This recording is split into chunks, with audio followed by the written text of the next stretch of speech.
Tu je še zadnje dejanje sezone. Cilj je jasen, osvojiti trofejo, ki je na razpolago, v dvoboju proti staremu znancu iz finala pokala. Na drugi strani stojijo Celjani, ki so se v tej sezoni izkazali kot izjemno neugoden tekmec.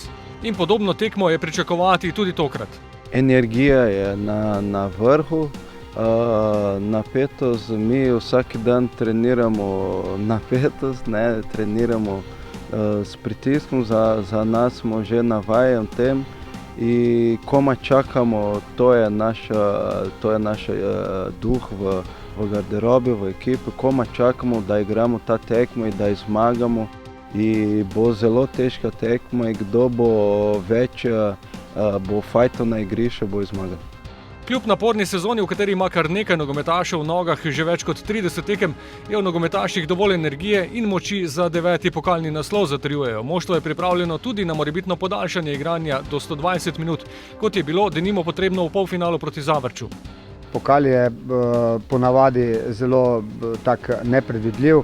V pokalih se dogajajo zelo zanimive stvari, ne glede na to, na katerem mestu v prvenstvu je nekdo, kakšna točkovna razlika je, to največkrat ne igra neke bistvene vloge. Gre se za eno lovoriko, katera ne bo pokrila vse, kar se dogaja to sezono, vendar je kljub temu zelo pomembna. To pomeni, da je tekmovalnost v prvem planu.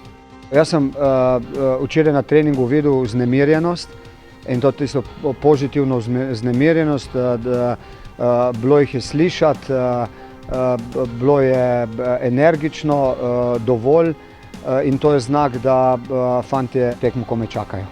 Darko Milanič sicer lahko razpolaga s celotnim kadrom z izjemo dalj časa poškodovanih. Za trenerja, katerega zadnja tekma pred odhodom iz Maribora pred 3 leti je bila prav zmaga v finalu pokala na Bonifiki proti Celju, bi bila to sicer že 4. pokalna lovorika. Ne le članskega, na Bonifiki bomo imeli tudi mladinski pokalni finale. Uvod v dvojni vijolični program bo že ob 16. z dvobojem proti Kopru. Dober obet pomeni spoznanje, da so naši mladi upi v zadnjem medsebojnem spomladanskem prvenstvenem obračunu Koprčane premagali 3:0 prav na prizorišču pokalnega finala. V boju za trofejo bosta z mladinci tudi Žan Celar in Sandi Ogrinec, ki sta v soboto prestala premieri v članski konkurenci. Vsi nestrpno čakamo ta finale. Fantje so odločeni, da slavimo, da dvignemo vsaj eno lovoriko to sezono, ker prvenstvo se ponesrečilo in ne moramo biti več prvaki. Tako da fantje so motivirani, želja je velika, zdaj ustrezno upam, da smo tudi pripravili in da nam uspe zaključiti sezono uspešno, ker finale se igra za zmagati.